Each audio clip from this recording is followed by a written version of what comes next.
Bien. Mirna Aguilar, Presente, maestro. gracias.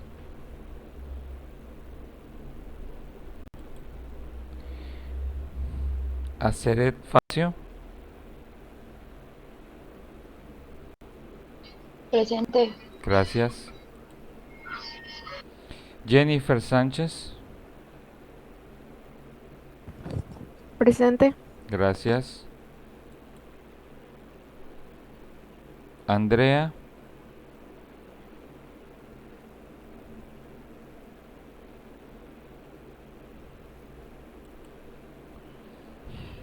Leslie Reyes, Presente.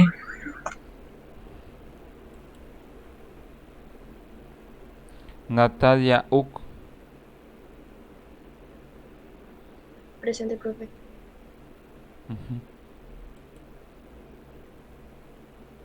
Yaday Wicap, Presente.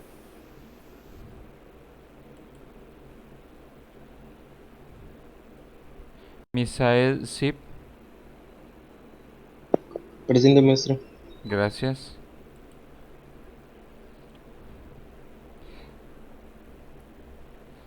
Reina Morales, Presente, maestro. gracias. Y Daniel Chi, Presente, maestro. muy bien. Bueno, el día de hoy vamos a empezar a ver lo que, siguiendo con lo que son algunas de las condiciones propias que nosotros podemos observar dentro de la neuropsicología, vamos a estar hablando sobre lo que es los trastornos de la conciencia. En este caso, les pido por favor que estamos nosotros muy pendientes porque este tema nos va a ayudar a poder dilucidar algunas cosas importantes que a lo mejor a nosotros nos interesa en lo personal como psicólogos dentro de la carrera, poder evaluar dentro de los aspectos preliminares para descartar otro tipo de afecciones que puedan estar explicando una conducta o alguna alteración en la personalidad de alguien. ¿Sí? Eh, En este caso, nuestra compañera Natalia es la que va a hacer su presentación. Les pido por favor que presten mucha atención. En este momento voy a compartir la pantalla de su presentación y voy a estar apoyando.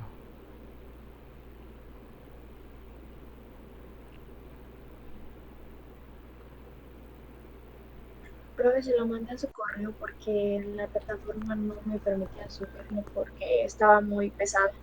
¿Cómo? Que se lo mandé a su correo porque la plataforma no me permitía subirlo porque estaba muy pesada. Sí, está bien, ya lo sé, precisamente. Por eso digo, aquí lo tengo. Sí, por eso ahorita ya lo voy a compartir lo que... Sí, ya sé que la plataforma, por eso es que últimamente se les pido que me lo manden al correo para que sea más fácil que lo podamos trabajar. Bien,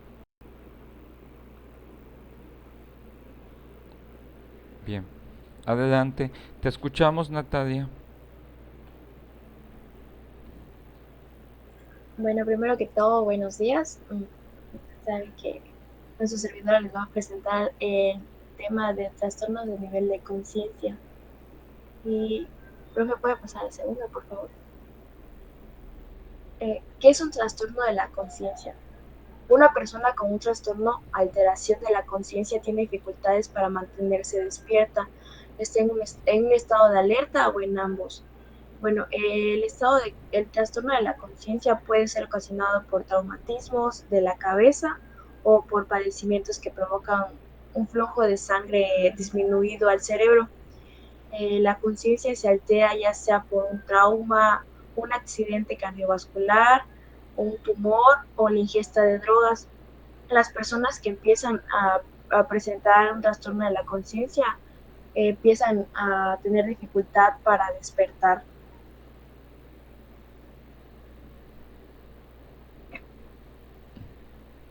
Ok. ¿Paso al Eh, siguiente? Ok. Sí, por favor. Los trastornos de conciencia pueden incluir el coma, el estado vegetativo, el estado de conciencia mínima, el mutismo cinético y el delirio. Pues el coma ahorita se los voy a, a presentar. El estado vegetativo, eh, lo que pasa ahí es que hay ausencia de respuestas del paciente hacia uno mismo o lo que pasa en su entorno. A veces solo hay respuestas motoras, más bien son reflejos. La conciencia mínima, son con una gran... el estado de conciencia mínima pasa cuando hay una gran importante daño cerebral y pues eso altera su nivel de conciencia y acá sí se presenta conciencia de sí mismo y de su entorno. Y el mutismo cinético, en ese trastorno no tienen la capacidad de moverse o hablar, pero sí se encuentran despiertos. Y siguiente, profe, por favor. El estudio del coma. El coma es un estado patológico con disminución del nivel de conciencia de aparición brusca o progresiva que se caracteriza por un estado de inconsciencia resistente a estímulos externos.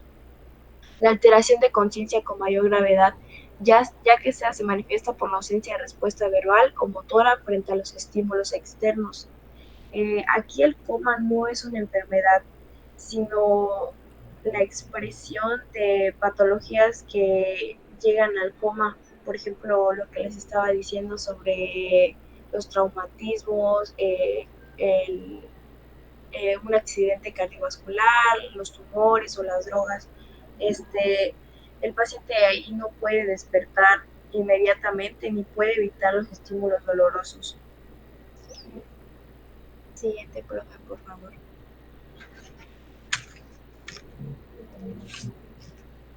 Okay. ¿Qué lo puede ocasionar?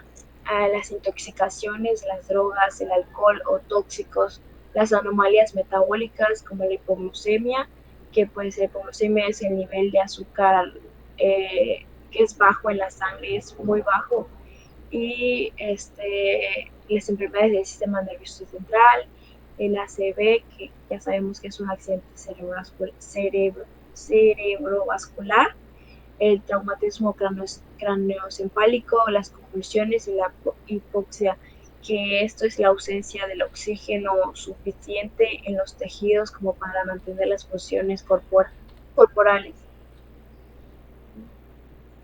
Siguiente, profe. Okay. Los niveles de pérdida de conciencia, los intermedios, aquí empezamos desde lo primero que empieza a sucederle al paciente hasta lo último que es la muerte cerebral. Empieza con la confusión, con la obnubilación, el estupor o semicoma, el coma y por último la muerte cerebral. Y siguiente, profe, por favor. Okay. Aquí empezamos con la confusión. Cuando la afectación es leve, el paciente es incapaz de pensar con claridad y rapidez, presentando lentificación del pensamiento e incapacidad para mantener una corriente estable de pensamiento. Aquí el paciente no sabe lo que está pasando en él mismo y en su entorno, está confundido y no piensa lo que va a pasar, solo sabe que está mal algo en él, pero no puede llegar a pensar más de lo que debería. Y el siguiente es la obnubilación, que es cuando el sujeto permanece semidormido o se duerme aunque no sea la ocasión. Si está despierto no es capaz de mantener el estado de alerta y los movimientos son limitados, pero se despierta frente a los estímulos y es capaz de reaccionar frente a la estimulación dolorosa y verbal. La obnubilación casi siempre es secundaria a una enfermedad somática, pero el paciente al igual no muestra la capacidad para darse cuenta de las cosas que ocurren en su alrededor, no reflexiona y no se concentra. Eh, está despierto pero se empieza a dormir y no es capaz de mantenerse despierto, solamente se empieza a dormir y así. Y el siguiente es el estupor o coma o semicoma, donde el paciente solo se despierta mediante estímulos muy intensos y repetidos, siendo sus respuestas lentas e incoherentes. En ese nivel de pérdida de conciencia, el paciente reacciona con movimientos de evitación. Si cuando le dan un estímulo doloroso, como que mueve la parte del cuerpo en donde le están haciendo el estímulo porque para evitarlo, no porque realmente la persona esté consciente, o sea, súper consciente de lo que está pasando, sino solamente es como, este, se podría decir como un reflejo de que está evitando el estímulo doloroso y él permanece sin actividad motora. Y el siguiente es el coma, pues como les decía, cuando el paciente permanece dormido con estupor profundo, incapacidad para responder a ningún tipo de estímulo, siendo incapaz de sentir o despertarse. En pues definitivamente el paciente no siente absolutamente nada, solo está dormido y si le hacen un estímulo doloroso no puede sentirlo ni se puede despertar, solo está dormido. Y por último, llegamos a la muerte cerebral. Dice que es el último estadio de pérdida de conciencia en el que no existe ningún signo de actividad en la corteza cerebral ni en el tronco cerebral, como consecuencia de la interrupción completa del flujo sanguíneo cerebral e infarto global del cerebro. Aquí el paciente, su respiración solo puede ser mantenida por medios artificiales, sus reflejos pupilares, corneales, no me acuerdo, o sea, ya están, ya no funcionan, solamente al quitar a la persona que ya esté en ese estado, al quitarle la respiración artificial, ya definitivamente está muerto porque, bueno, desde que están tienen la respiración artificial, se podría decir que pues la persona ya no tiene otro, ya no va a poder despertar, solamente queda el desconectarlo, se podría decir de eso. Y siguiente sería la escala de Glasgow. Para la evaluación de la gravedad del estado del coma se utiliza la escala de Glasgow, que valora el estado de conciencia desde 3 hasta 15 puntos, considerando 3 parámetros: la respuesta ocular, la respuesta verbal y su respuesta motora. Y pues en la otra diapositiva los puse para que vean cómo es. Se dice que por debajo de 8 puntos es la intubación, por debajo de 7 puntos es el coma, el valor mínimo es 3 y el valor máximo es 15. Esto es para medir el nivel de conciencia. Respuesta ocular, la espontánea es de 4, el orden verbal es de 3, al dolor es 2 y sin respuesta es 1. En respuesta verbal, el orientado es 5, desorientado ya está en 4, las palabras inapropiadas 3 y semidos incomprensibles 2 y si respuesta es 1. La verdad es que esto sí entendí, pero no mucho, así que maestro, por favor, me gustaría que me apoyara en esto. Claro, no te preocupes. Lo que sucede, por ejemplo, esto es lo que la escala de Glasgow, en este caso, muchachos, es lo que nos va a servir para poder estar midiendo. Por ejemplo, cuando hablamos acerca de la respuesta ocular espontánea, es por ejemplo, es todos tenemos reflejos, ¿sí?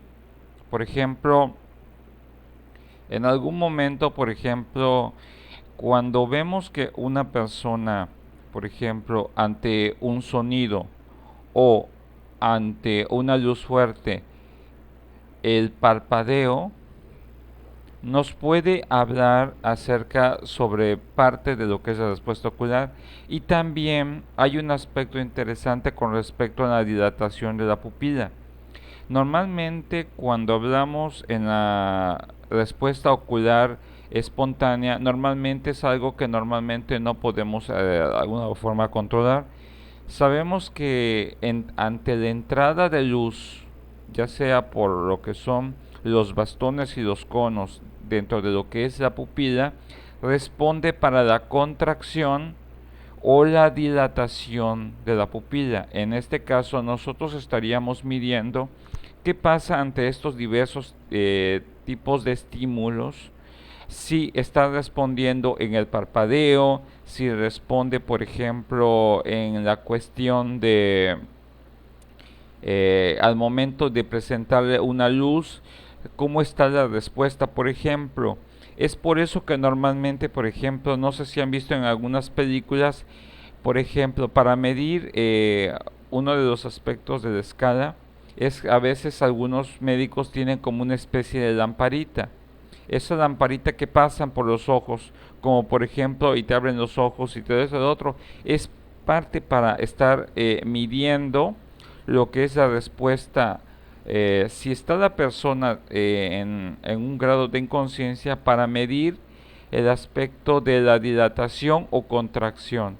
Si en este caso hay un proceso en el cual no responde la pupila, entonces podemos decir que puede estar afectado algo de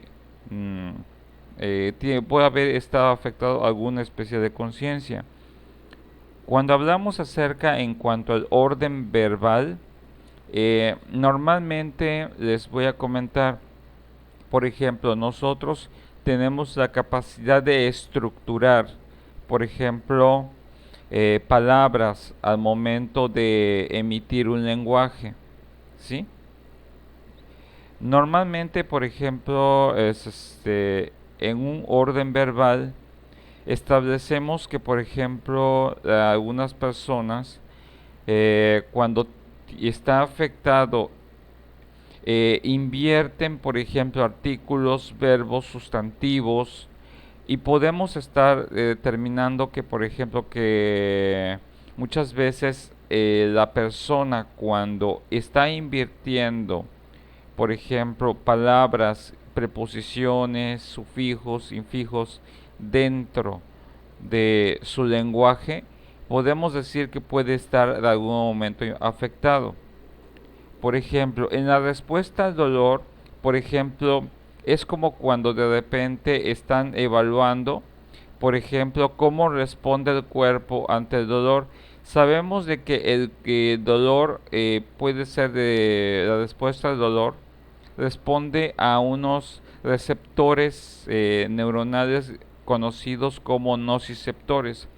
Los nociceptores son estos receptores dentro de lo que es el sistema periférico encargados de percibir y dar información al cerebro sobre que el cuerpo está siendo dañado o está siendo afectado de alguna otra forma. Estos nociceptores responden de forma automática. Por ejemplo, cuando pasas por algún un lugar donde, por ejemplo, está caliente, o por ejemplo, por lo general, la primera sensación que sientes es la sensación de calor, en donde se activan los termorreceptores acerca sobre calor o frío. Y la segunda es sensación que sientes, si es muy intenso el estímulo, es que tú lo sientes como doloroso. Eso significa de que la intensidad del estímulo te está dañando.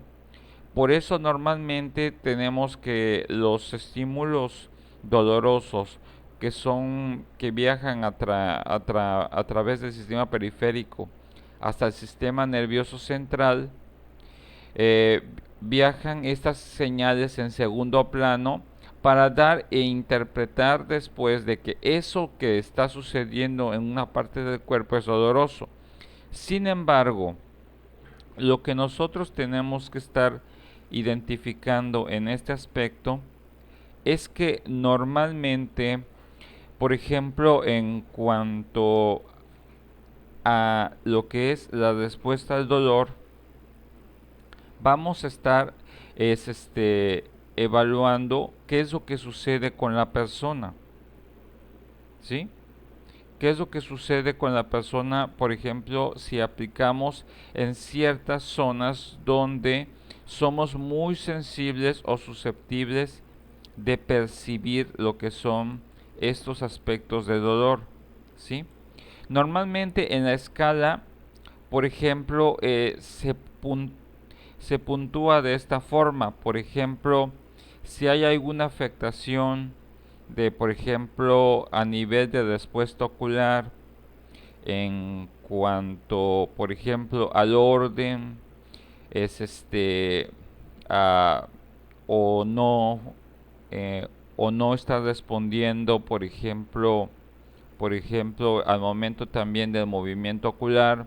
En cuanto al orden verbal o la respuesta verbal, si está orientada, si su lenguaje es confuso, si es incoherente, si es incomprensible o si es ausente. En el dolor, por ejemplo, es si responde de alguna otra forma el cuerpo o reacciona al estímulo que puede ser doloroso, que por ejemplo que te apliquen una aguja en una parte del cuerpo y ver si tu cuerpo automáticamente responde. Así estamos midiendo de alguna otra forma la evaluación del estado de conciencia del cuerpo. En este caso, si está respondiendo el cuerpo y qué tan profundo puede ser el nivel de coma o el nivel de desconexión o el nivel de afectación del nivel de conciencia, ¿sí? También podemos estar evaluando lo que es los estímulos palpebrales. Si ustedes se acuerdan en lo que el estímulo palpebral tiene que ver, por ejemplo, con la situación con la respuesta a la velocidad de parpadeo, ¿sí? Normalmente, por ejemplo, entre lo que es el 4 y el 2, podemos estar evaluando nuestra respuesta ocular porque normalmente, por ejemplo, eh, cuando hay un estímulo luminoso, automáticamente parpadeamos. Sin embargo, por ejemplo, en el número 2 vamos a evaluar la velocidad de la respuesta de parpadeo. En este caso sabemos de que un parpadeo sucede a una velocidad de eh, más o menos como de 40 centésimas de segundo. Eso significa que puede ser tan rápido que nosotros no nos damos cuenta que parpadeamos, ¿sí? Es muy puede ser que en este momento ustedes estén parpadeando y ustedes no se estén dando cuenta que están parpadeando porque es tan rápida la respuesta del parpadeo que en este caso eh, eh, no lo registra nuestro cerebro como una actividad. Sin embargo, aquí lo que vamos a estar evaluando es, ante la persona, le pedimos que parpadee. Normalmente cuando hay un proceso de obnubilación, normalmente la velocidad de la respuesta del parpadeo es más lenta y más pausada.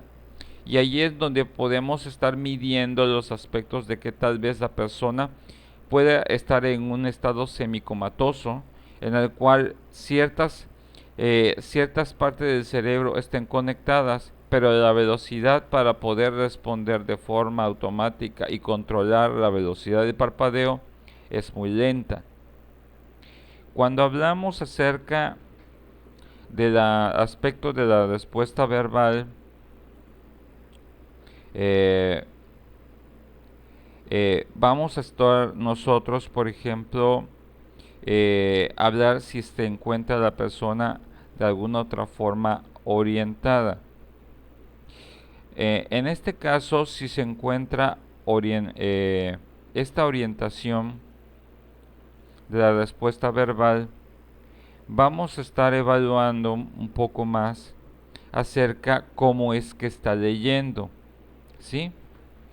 Si lee en el orden tradicional para poder leer las cosas, si sigue el orden que normalmente le fue enseñado, si se encuentra de alguna otra forma desorientado. En este caso, cuando en cuanto al aspecto de la orientación de cómo decir las cosas, de cómo expresarlas, cuando hablamos acerca de las partes de las palabras inapropiadas, normalmente encontramos que normalmente tenemos nosotros como una especie de filtro para cierto tipo de pensamientos, cierto tipo de lenguaje, que normalmente, por ejemplo, lo decimos, es lo pensé o lo dije.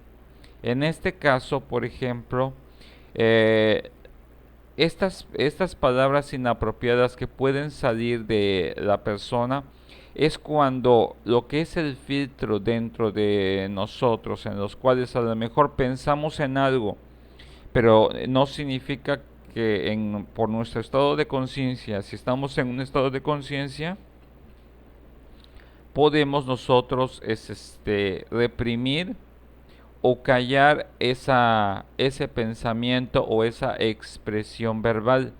Sin embargo, en algunos estados de coma o en estados de alteración de conciencia, podemos nosotros encontrar a personas que normalmente pueden, así como viene el pensamiento, así sale la palabra, ya sea mala o inadecuada, ¿sí?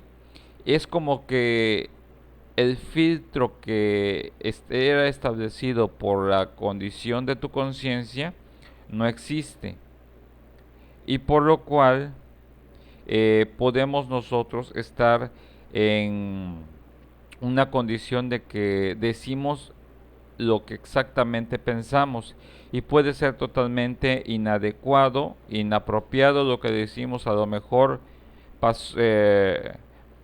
en un estado de conciencia.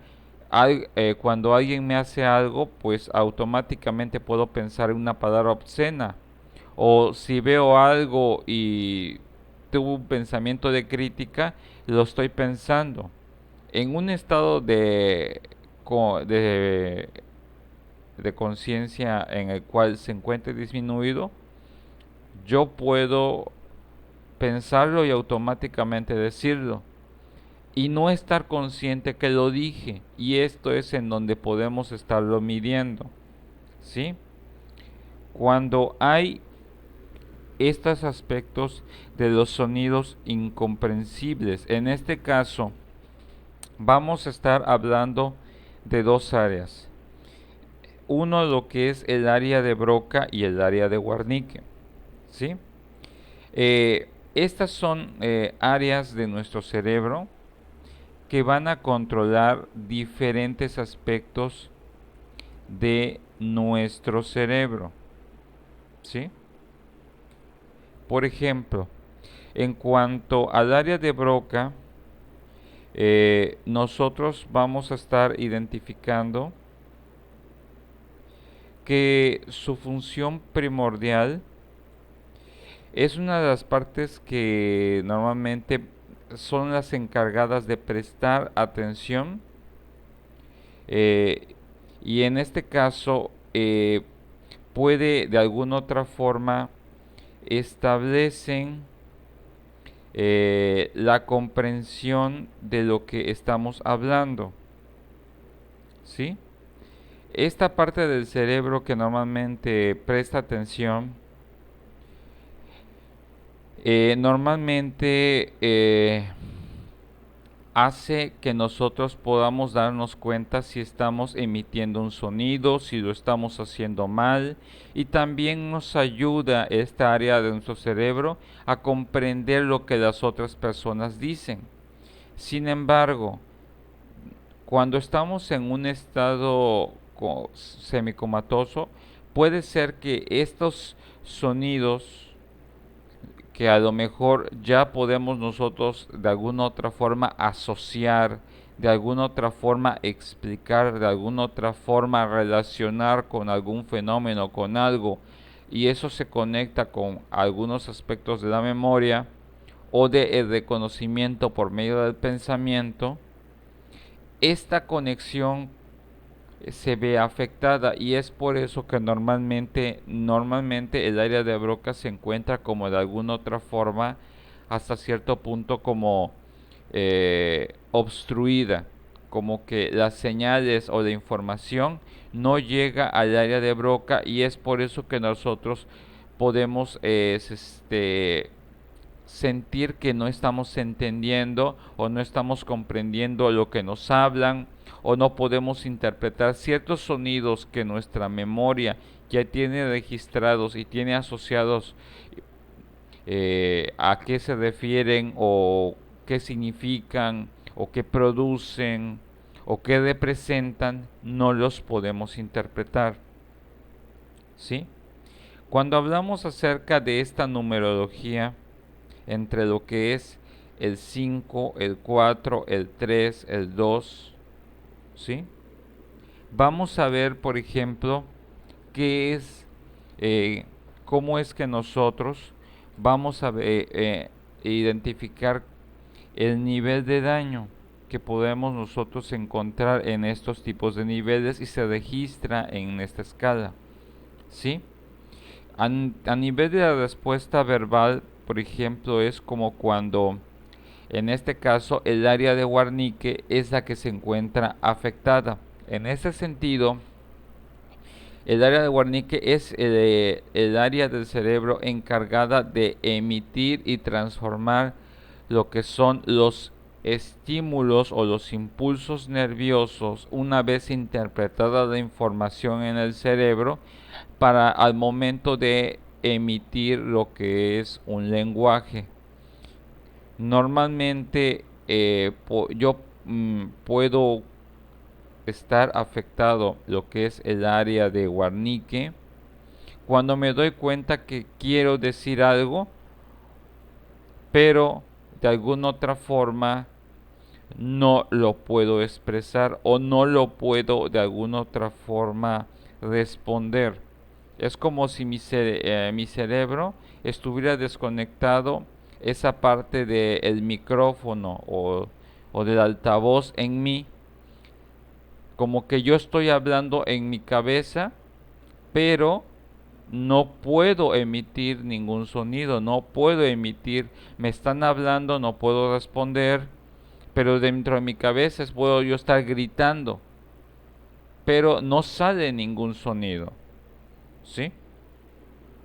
Lo interesante de estos niveles, tanto de lo que es la respuesta ocular, en el caso, por ejemplo, de la respuesta ocular, por ejemplo, con respecto al orden verbal, con la respuesta al dolor, con la respuesta palpebral, vamos a estar identificando diferentes aspectos. Cómo leemos en uno, en otros, cómo es que nosotros respondemos verbalmente, si saltamos palabras, si estamos ordenados, si estamos desorientados, en los cuales al momento de cómo responder, cómo hablar, cómo responder, en las palabras inapropiadas que salen de nuestra boca, lo que son los sonidos incomprensibles al momento de poder entender a las personas, y la cuestión de la respuesta. En cuanto a la respuesta motora, eso tiene que ver con aspectos en los cuales, por ejemplo, en algún momento le podemos decir a la persona, darle una orden verbal, ¿sí? Y la persona no logra de alguna otra forma hacer que esa parte del cuerpo responda ante el pedido que le estamos haciendo, ¿sí? Eh, en el aspecto de que, por ejemplo, en la localización del dolor, le pedimos a la persona que indique o muestre cuál es la parte donde siente el dolor. Puede estar afectado lo que es la parte para identificar, por ejemplo, el aspecto de la zona específica donde se encuentra el dolor, ¿sí? En cuanto a la flexión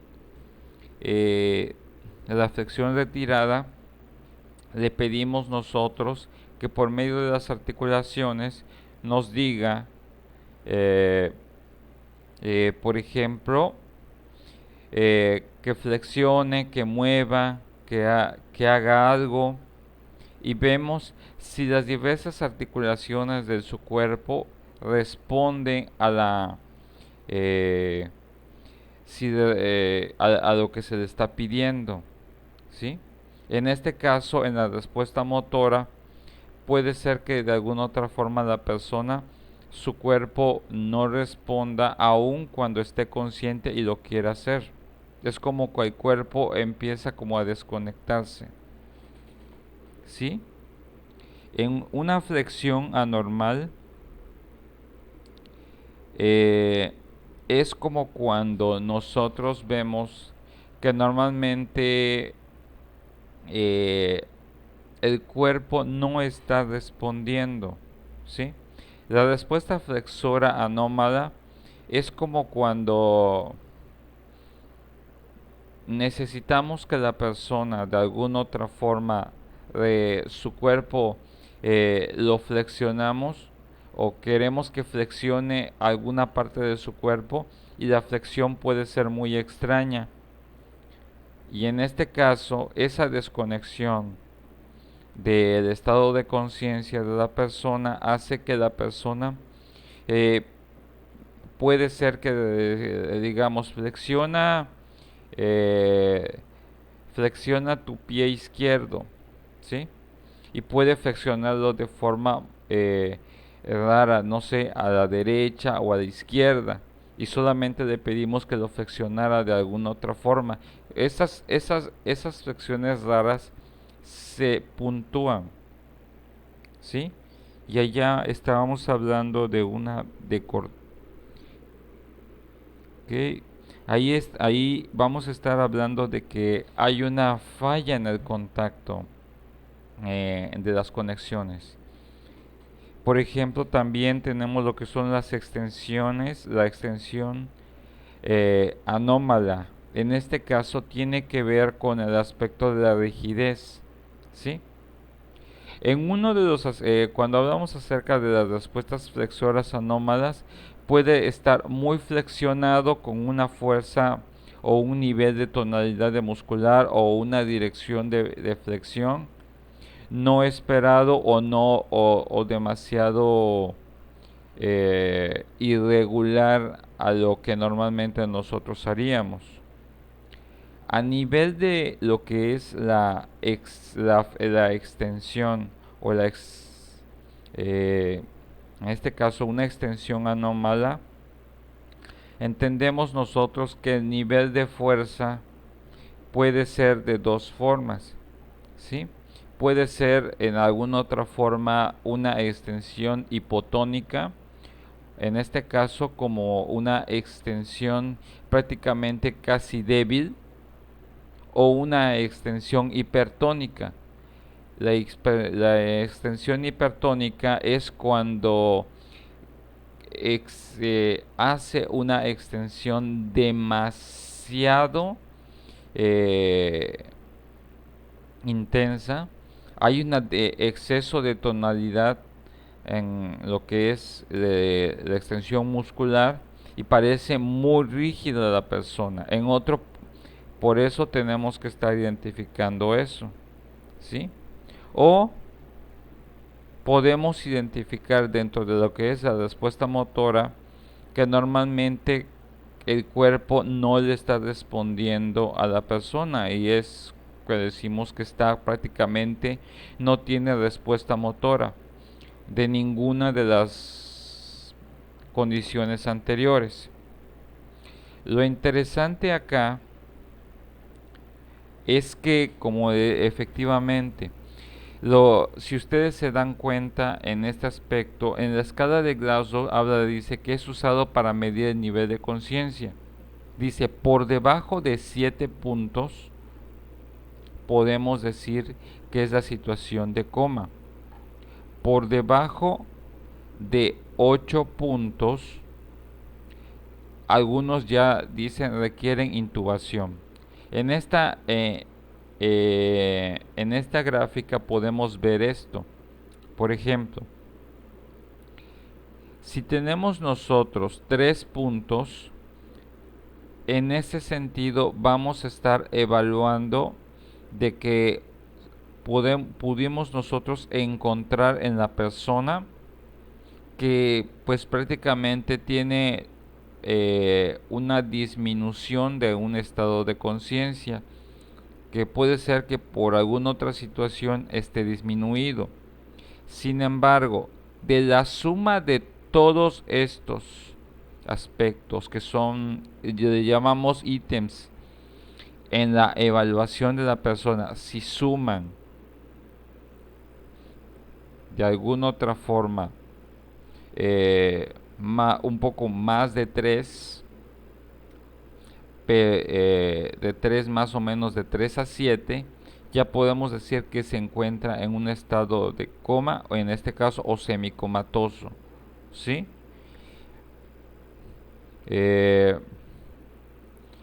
Dice, por debajo de 8 puntos, normalmente podemos nosotros encontrar ya un grado de lo que es intubación. Lo interesante de esto es que medimos de que la persona de alguna otra forma ante la ausencia de estos rasgos anómalos podemos encontrar que la persona pueda valorarse qué tan consciente se encuentra. Por ejemplo, sabemos que como dice ahí aquí en la diapositiva, en una respuesta ocular queremos encontrar, por ejemplo, si la persona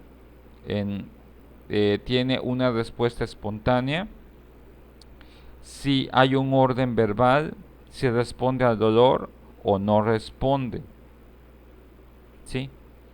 En este caso, tenemos que estar valorando si la persona puede establecer de alguna otra forma algún tipo de afectación, ¿sí? En este caso, según lo que nos comenta, mientras menor sea el orden, es el menor grado de respuesta, ¿sí? En este caso, por ejemplo, por eso estamos ordenados de esta forma. Pero por eso tenemos que estar midiendo todos estos aspectos en tanto lo que es en respuesta ocular, respuesta verbal, respuesta motora. Esto lo hace un neurólogo, ¿sí? Pero ¿qué es lo que podemos estar identificando nosotros como cuando estamos hablando con una persona? Imagínense que ustedes hablan con alguien y yo cómo puedo saber qué tan consciente se encuentra. Normalmente en un estado de coma que lo mide un neurólogo o un médico, él va a estar midiendo este tipo de respuestas que normalmente, por ejemplo, cómo es que él va respondiendo, cómo es el que él va mostrando si tiene respuesta o no tiene respuesta la persona. Mientras la persona esté, por ejemplo, que muestre una respuesta ocular espontánea, que pueda seguir órdenes verbales, que a nivel de respuesta verbal la persona tenga una adecuada orientación, o si está desorientado, identificar qué grado de desorientación tiene, si puede establecer un orden verbal en el cual pueda describir cuáles son las partes de su cuerpo, las muestre, si puede localizar el dolor o no lo puede localizar, si puede flexionar. Todos estos aspectos nos van a estar diciendo que esta respuesta habla de la persona que está consciente. Sin embargo, acá hay un punto importante. Normalmente, cuando entramos en un estado de conciencia, de coma, ya encontramos que la persona tiene que tener intervención de tipo médica. Nosotros normalmente, por ejemplo, ¿cómo podemos medir las condiciones para poder determinar qué es lo que pasa con el sujeto en un trastorno normal de conciencia? Como decía nuestra compañera, los más comunes, por ejemplo, son los coma, estado vegetativo, lo que son los estados de conciencia mínima, los mutismos asinéticos, los delirios. Normalmente lo que nosotros evaluamos más que el coma es identificar cuáles son los aspectos que pudieron ocasionar o que pueden estar ocasionando esas alteraciones de estado de conciencia, ya sea lo que son intoxicaciones, ya sea por drogas, alcohol o tóxicos. En este caso, ¿cómo es que funciona este aspecto por drogas? Normalmente sabemos de que hay ciertas drogas que son depresoras, ¿sí? En este caso, ¿qué significa que esta condición de drogas depresoras? Una droga depresora está encargada de lo que es obstruir lo que es la respuesta, en este caso la respuesta sináptica entre diversas zonas del cerebro, ¿sí? Y por lo cual nosotros podemos encontrar que nuestra capacidad de respuesta o nuestra capacidad de reaccionar se ve hasta cierto grado limitada. Normalmente el alcohol es uno de los más comunes sustancias adictivas depresoras y que disminuyen y afectan nuestra capacidad de respuesta, ¿sí? Hay ciertos aspectos tóxicos en el cual, por ejemplo, ciertos gases o ciertas sustancias que pueden provocar este tipo de efecto depresor sobre el sistema nervioso y que nosotros no podamos reaccionar aun cuando queramos, y de alguna otra forma podemos encontrar este tipo de alteraciones. Cuando hablamos acerca de anomalías metabólicas como hipoglucemia o hiperglucemias o cetosis, en este caso la hipoglucemia es que nosotros tengamos, por ejemplo, un bajo nivel de glucosa, bajo nivel de azúcar en la sangre, y por lo cual sabemos que el azúcar es una de las sustancias que el cuerpo asimila y lo transforma en glucosa, y la glucosa a su vez es el material primo que se usa para la producción de lo que es el ATP, y sabemos que el ATP, el adenosín trifosfato, es lo que necesitan lo que es las mitocondrias para producir lo que es la respiración celular y producir cargas eléctricas para las reacciones en las células, específicamente en las neuronas.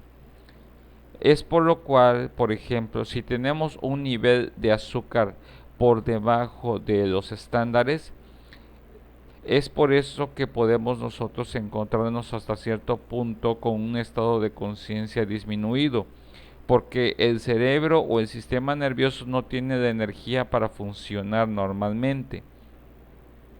Al contrario del aspecto de la hiperglucemia, que en este caso el exceso o en este caso la condición de la hiperglucemia puede ser explicada por algunas crisis o estados de diabetes, donde el cuerpo no puede asimilar la producción de glucosa y afecta de alguna otra forma la capacidad de respuesta. Y en este caso, esta anomalía metabólica ante la eh, dificultad para poder asimilar adecuadamente la glucosa puede que altere nuestro ritmo y capacidad de respuesta y podemos nosotros alterar lo que es incluso lo que es la sensopercepción. ¿En qué sentido? Muchas veces por el exceso y la sobreproducción de glucosa y en el cerebro ante la producción del ATP, podemos nosotros tener falsas sensaciones, falsas percepciones de partes de nuestro cuerpo, y desde allí podemos encontrar que a la larga eso puede desconectarnos de un estado de conciencia. Sabemos que los estados de conciencia tienen que ver con contextos reales de lo que la persona vive. En este caso, estos aspectos o estas falsas sensopercepciones pueden explicarse en ciertos niveles de alteración de conciencia en el cual la persona no percibe la realidad, sino percibe fallos por estar sobreestimulado o porque ciertas partes del cuerpo están sobreestimuladas y se producen falsas sensaciones. Por ejemplo, es como lo que yo les digo, por ejemplo, la sensación de dolor no se produce en el pie, se produce ante la información que baja del cerebro para interpretar que un estímulo ante algún daño de tejido se entiende como que, ay, me lastimé, ¿sí? Pero esa información de que te lastimaste no baja, no está directamente relacionado como que el pie te duela, sino la percepción de que te duele el pie es por la interpretación de estímulos que hace el cerebro con respecto a eso. Eh, Normalmente, ¿qué otros aspectos pueden ocasionar una alteración, un trastorno de la conciencia? Enfermedades del sistema nervioso central.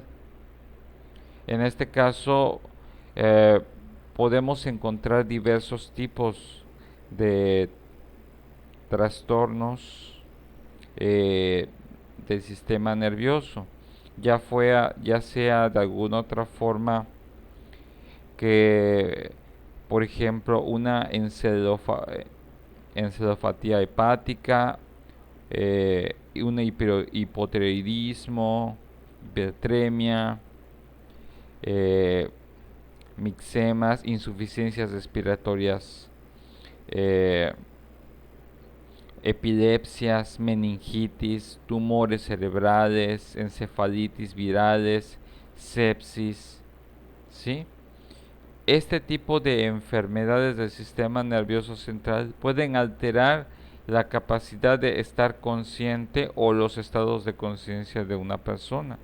Un traumatismo craneoencefálico, como lo vimos la clase pasada, puede estar provocando la desconexión de ciertas áreas de asociación del cerebro, y por lo cual la información no puede ser interpretada de forma correcta y eficiente, y por lo cual pues la persona normalmente tiende a padecer este tipo de desconexión o fallas.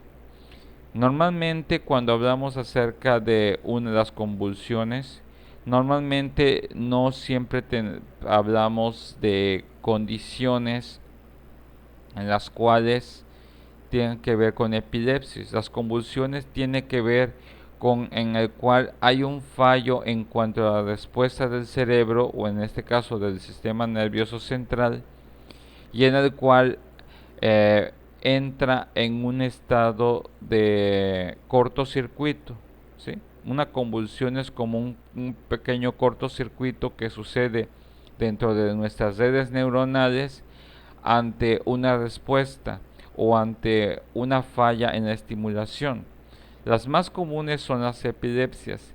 Sin embargo, hay ciertos estados como sobredosis. En una sobredosis de una sustancia puede producir un tipo de convulsión, ¿sí? En este caso, cierto tipo de sepsis. ¿Qué es una sepsis?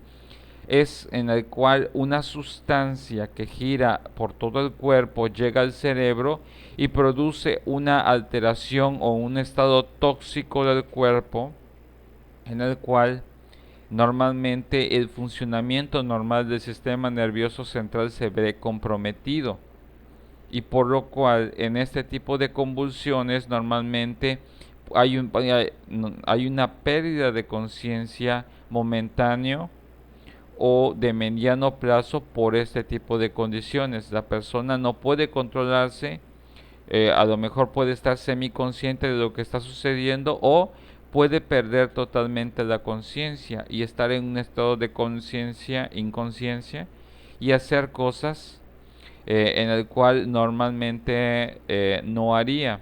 En este caso en este caso una convulsión puede entenderse de diferentes formas. ¿Cómo podemos identificar una convulsión? Y esto es algo importante porque normalmente a veces estereotipamos el aspecto de las convulsiones. Sin embargo, lo que tenemos que saber acerca de las convulsiones es que normalmente esta falla en la actividad cerebral eh, pueden de alguna otra forma desencadenar diversos tipos de reacciones. En algún momento, a lo mejor una convulsión es que la persona puede estar en un estado catatónico y está convulsionando. ¿Qué es un estado catatónico? En el cual la persona parece como que se quedó suspendida en el tiempo, pero en este momento se apagó la capacidad de conexión de la conciencia de la respuesta, y puede ser de tipo motora, de tipo visual o de tipo auditivo. En este caso, ese estado catatónico no le permite a la persona responder en ese momento, y como que se desconectó, es como que le quitaron la batería y se quedó así. Obviamente no significa que esté muerta, sino que simplemente el sistema nervioso autónomo que controla lo que es el corazón, la respiración y el sistema digestivo sigue funcionando, pero las otras funciones en el conscientes que nosotros, que es como por ejemplo la psicomotricidad fina o gruesa, se encuentran de alguna otra forma limitadas o nulificadas en un estado de catatónico, y la persona en ese estado puede estar padeciendo una convulsión. Hay cierto tipo de convulsiones en las cuales la persona no se da cuenta que está convulsionando, ¿sí? Y es por ejemplo, hay ciertas personas que normalmente, por ejemplo, ante una convulsión, pueden de alguna otra forma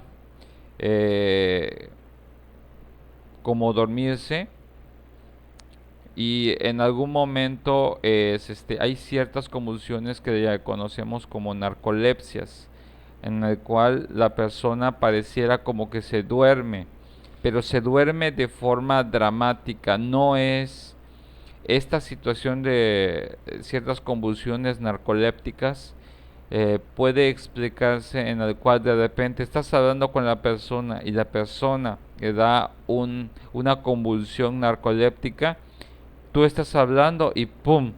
Se duerme, sin más ni más. En este caso, lo que es el ritmo de vigilia, entre vigilia y sueño, se ve interrumpido abruptamente y pasa del sueño, en este caso de la vigilia, al sueño automáticamente, y en ese momento puede ser algún tipo de convulsión también. Otros aspectos es el aspecto de la hipoxia, en el cual las personas por la falta de oxígeno pierden la conciencia, normalmente como lo vemos en las películas, ¿sí?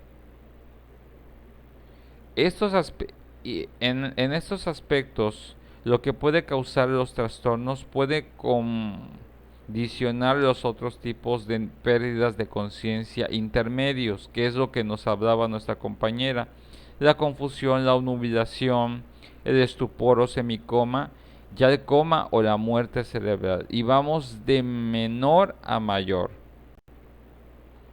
Normalmente en una confusión, dice, es con la afectación leve del paciente es incapaz de pensar con claridad y rapidez, presentando identificación del pensamiento e incapacidad para mantener una corriente estable del pensamiento. En este caso, para que exista una confusión en una persona tienen que darse estas condiciones: fallas a nivel de la identificación e interpretación de estímulos, ¿sí?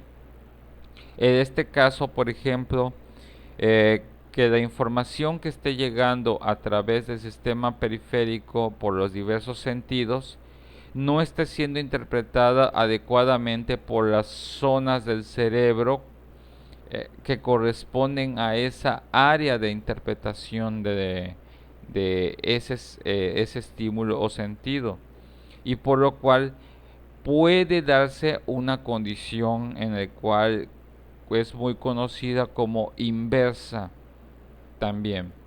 Esta condición de inversión de estímulos en los cuales, por ejemplo, en este caso, imaginemos esto: tenemos áreas de asociación en el cerebro que están conectados para poder interpretar cierto tipo de estímulos.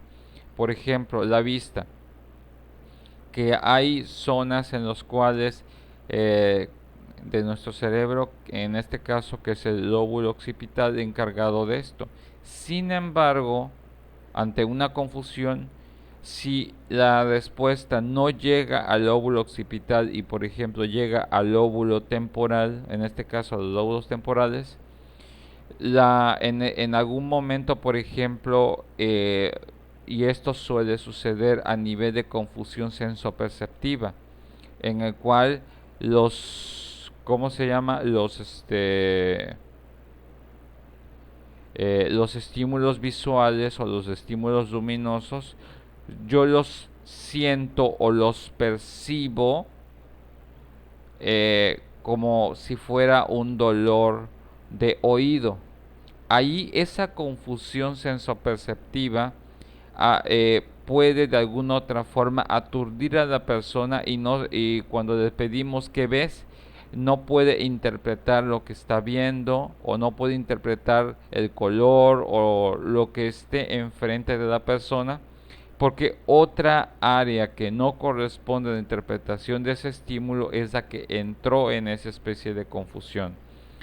El aspecto también de la confusión puede estar también en lo que es la interpretación de ciertas palabras, ciertos sonidos o ciertos tipos de signos, en los cuales ante una falla o cualquiera de las fallas anteriores que puede causar un trastorno del estado de conciencia, la persona por lo general no puede describir o discernir lo que está viendo, percibiendo, ¿sí? Normalmente, cuando vemos afectados lo que son los niveles de sensopercepción y los niveles de interpretación, normalmente afecta también los niveles también de orientación y los también la capacidad de poder establecer un pensamiento lógico, ¿sí? Entonces podemos estar diciendo de que no normalmente cuando una área de nuestro cerebro se encuentra afectada, afecta todos los demás procesos cerebrales superiores y las demás funciones que nosotros podemos realizar. Normalmente cuando se da una confusión es que normalmente está fallando aspectos de la sensopercepción, aspectos de la memoria, aspectos de la orientación y obviamente aspectos del pensamiento, y por lo cual parecemos nosotros aturdidos o confundidos sobre lo que está sucediendo. ¿Por qué? Porque no podemos interpretar, no podemos estructurar un pensamiento en base a la información que estamos teniendo. ¿Sí? No sé si alguna vez ustedes se han sentido confundidos por algo. ¿Sí? Eso no significa que tienen un trastorno de conciencia. Puede haber fallas a nivel de que los estímulos sean muy ambiguos, poco claros y sea difíciles de interpretar. Cuando hablamos acerca de los umbrales para poder interpretar un estímulo, en este caso los estímulos que nosotros podamos percibir tienen que ser lo suficientemente claros para que nosotros lo podamos interpretar a través de de estructuración del pensamiento, a través de nuestra conciencia, de nuestra memoria. Pero si no son claros, obviamente nos encontraremos nosotros ante la dificultad de saber si lo que percibimos es real, imaginario o no sabemos cómo definir las cosas.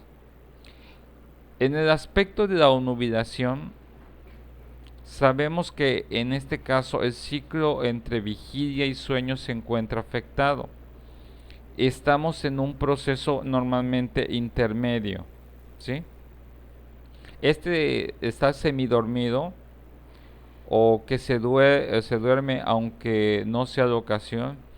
En este sentido hay una pérdida de la respuesta, una dificultad para mantenerse despierto o que no puede mantener un estado de alerta. En este caso el estado de alerta es la capacidad de responder a los estímulos que se nos presentan y respondemos de forma lenta, de forma pausada y de forma discontinua a los estímulos que se nos presentan.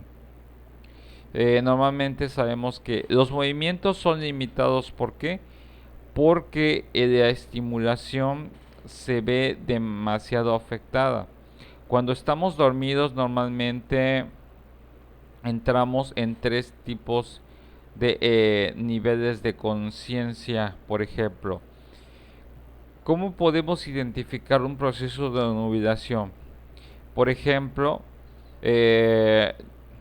encontramos que de repente a los niveles, para encontrar la profundidad de los niveles de sueño, podemos nosotros cuando el cuerpo se empieza a relajar. En el ciclo del sueño se empieza a relajar. El segundo nivel, de alguna otra forma, la respiración empieza a bajar, ¿sí? En el número 3 es cuando nosotros ya podemos cerrar los ojos y estamos entre una especie de umbral entre que todavía no hemos llegado a un sueño profundo.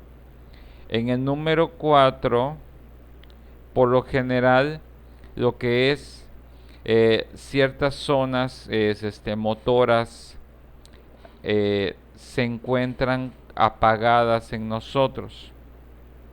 Y el 5 es cuando definitivamente entramos en una pérdida de una conciencia al estar sumergidos en lo que es la actividad del sueño. En un proceso de nubilación, yo puedo de alguna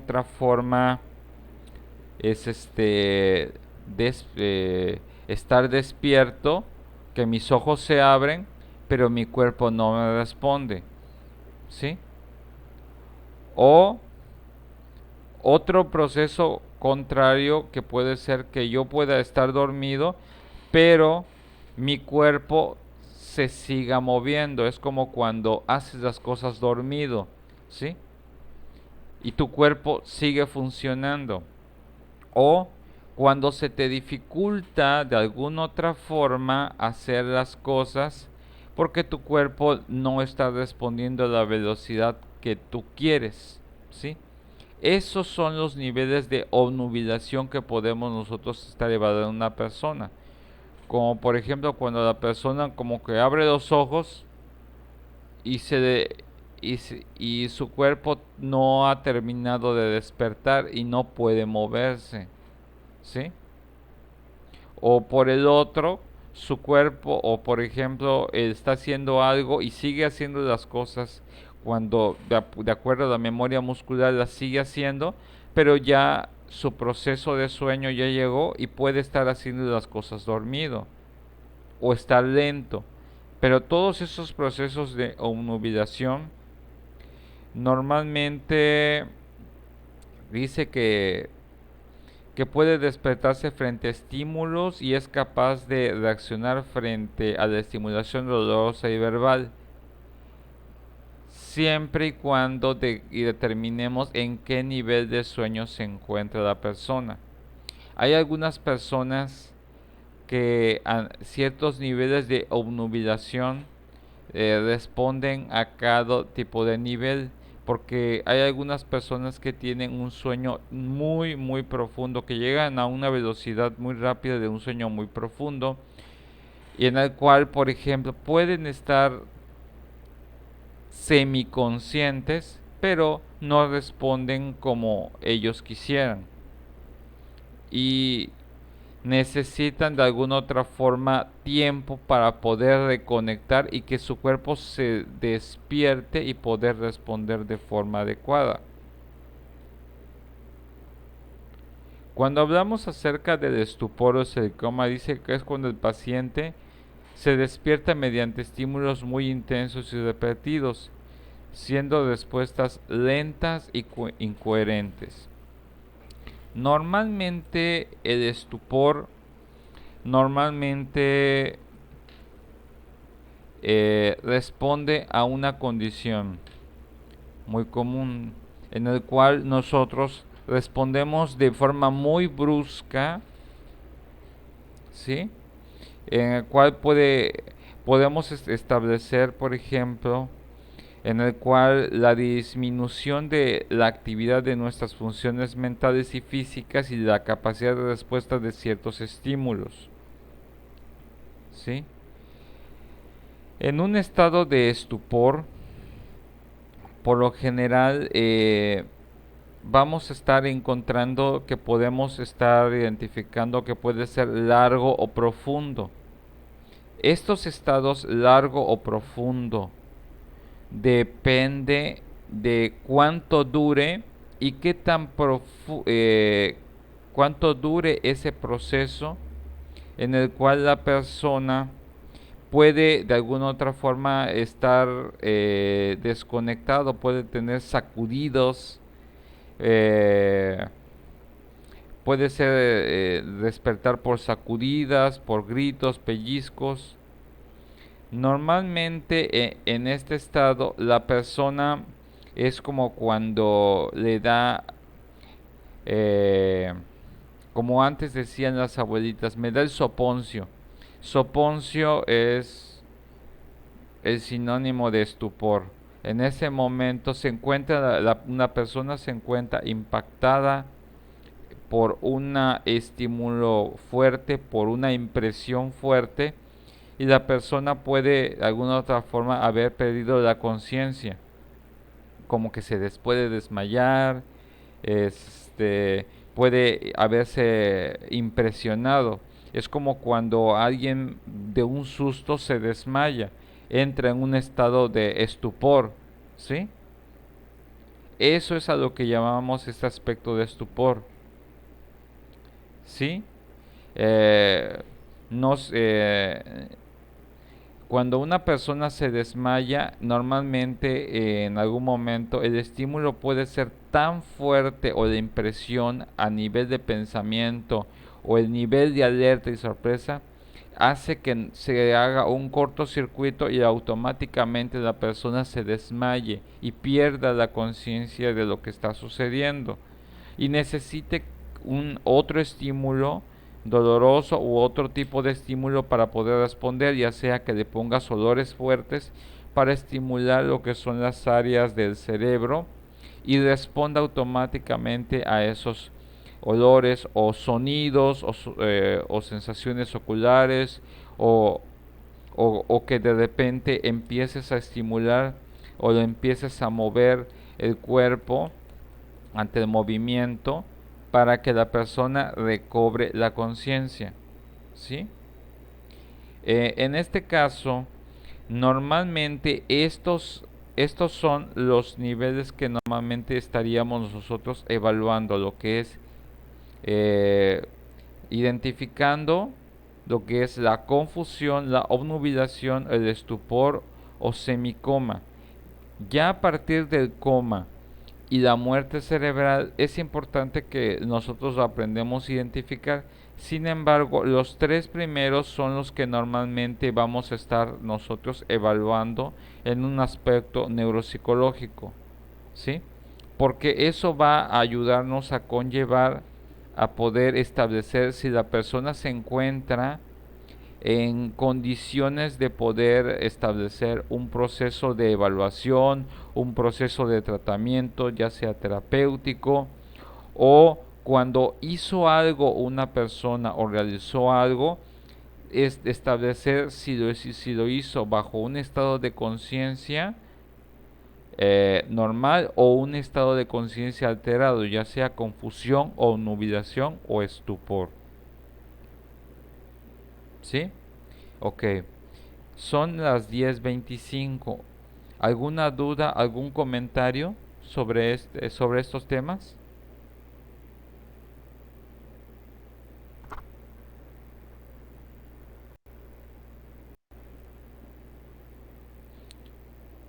Abro el espacio para preguntas y respuestas por si alguno de ustedes tiene alguna pregunta, algún comentario, alguna aclaración. Es importante que les quede claro estos aspectos.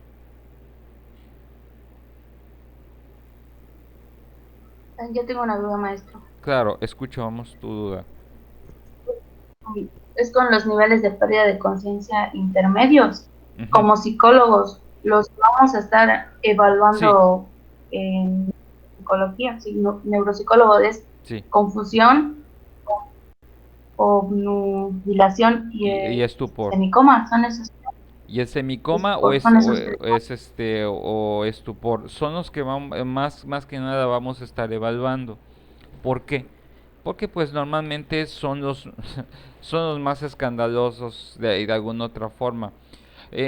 Porque lo puedes ver a una persona cuando se encuentra obnubilada, que se encuentra de alguna otra forma semidormida, semidespierta, que no responde o que hace las cosas, parece que está despierto pero realmente está dormido. Hay personas que entran en un estado de obnubilación en el cual siguen haciendo las cosas pero están dormidos. Dentro de la obnubilación pueden encontrar ciertos estados en los cuales, y es algo que les iba a comentar, a veces ciertas personas pueden estar dormidas y seguir haciendo sus actividades normales y dicen, pero ¿cómo es posible? Recordemos de que hay memoria celular y hay memoria neuromuscular en el cual, por ejemplo, puede en algún momento dormirse la persona y seguir haciendo, no obviamente con la misma calidad las cosas. Yo una vez me pasó con un adolescente, hace como 5 años con un estudiante que se encontraba obnubilado de mi clase. Está, él no se dio cuenta de que estaba como obnubilado y estaba semidormido. No se dio cuenta y él tenía los ojos abiertos, pero estaba dormido el muchacho. ¿Y cómo me di cuenta? Por, porque estaba viendo la pizarra, pero el movimiento, no, lo que me doy cuenta, te das cuenta que en el movimiento ocular no lo tenía, pero su mano seguía moviéndose y obviamente me di cuenta que obviamente que estaba rayando nada más su libreta y lo tuvimos que ir a despertar obviamente delicadamente para que no se espantara. Pero sí, ya me pasó. Y ya me pasó en una clase, era la primera clase de un muchacho de prepa. Y llegó bien, pero de pronto por la clase y estábamos proyectando unas exposiciones, estábamos discutiendo. Él en algún momento se quedó semidormido, pero su cuerpo seguía moviéndose, estaba obnubilado. Y a veces ese tipo de cosas las puedes observar. Eh, o, o también me pasó la otra vez que de repente evaluando a una persona, por ejemplo, que había mezclado dos pastillas que producían efectos contrarios y de alguna otra forma había un proceso de confusión en cuanto a lo que yo le estaba hablando, porque esas dos pastillas es interferían en el proceso de la comprensión verbal por el estado tóxico o en este caso narcotóxico por haber mezclado dos tipos de medicamento, ¿sí? Y se encontraba por eso. Obviamente después del proceso de desintoxicación de que salió de su sistema, ya pudo recobrar el aspecto de la conciencia, ya pasó del aspecto de estar confundido porque no me respondía lo que le pedía, sino me decía otra cosa y sabía que estaba en un proceso de confusión por intoxicación, en el caso de por mezclar dos tipos de fármacos. ¿Algún otro tipo de comentario, otro tipo de duda?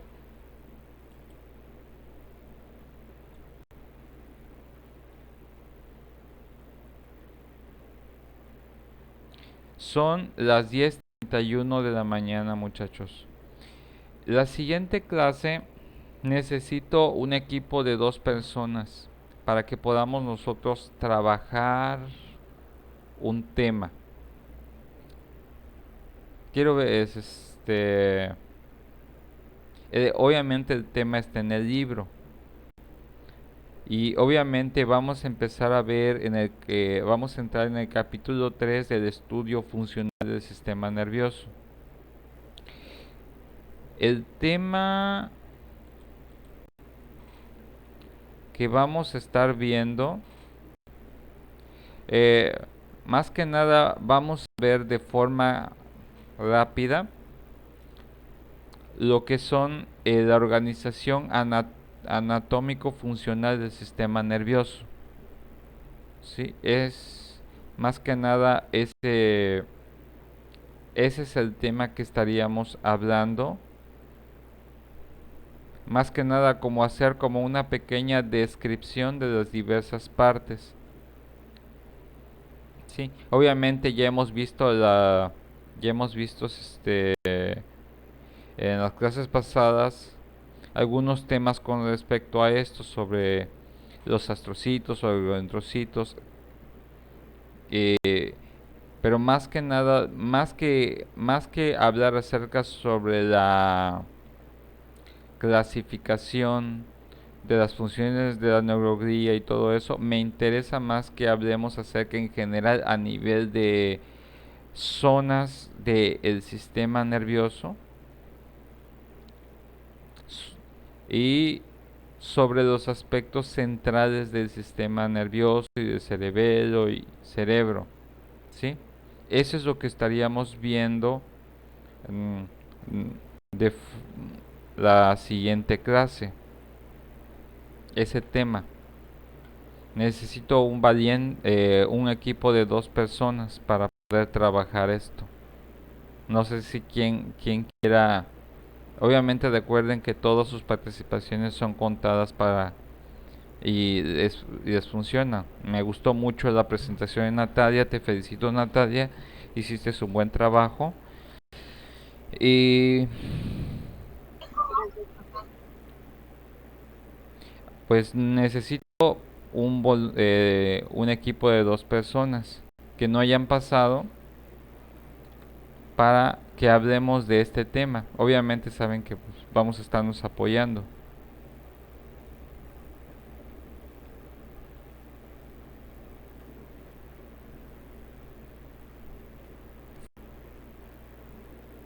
¿O quieren que lo escoja?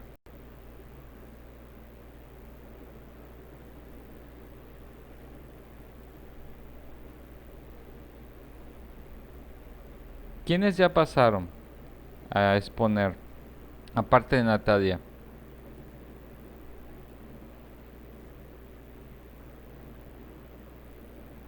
Jenny y yo, profe.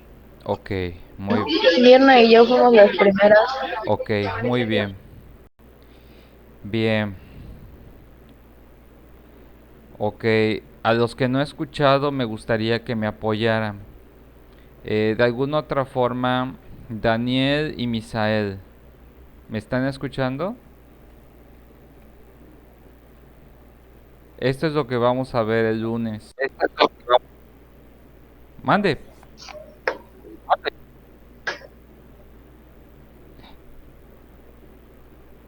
Sí, maestro.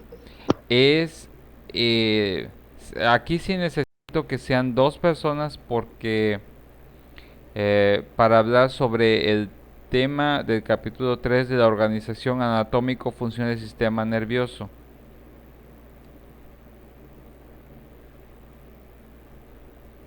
Sí, pero no sé con quién más. ¿Con Daniel? Con Daniel. Es obviamente, ok, en este caso, pues yo le dejo su organización a ustedes para ver cómo lo dividirían, cómo dividirían más que nada los temas. En este caso, pues eso es lo que estaríamos viendo para que nos quede claro todos, un poco más claro lo que hemos estado platicando acerca de las áreas de asociación, qué pasa, porque ya para que podamos conocer un poco mejor qué es lo que funciona con nuestro cerebro y qué partes son las encargadas, pero ahorita solamente es ver eh, cuáles son las partes, cuáles son las divisiones, qué hacen, qué no hacen. Está en el libro, ¿sí? Así que no se van a estar matando mucho. Lo importante es de ¿Cuál era el tema? es del capítulo 3 el tema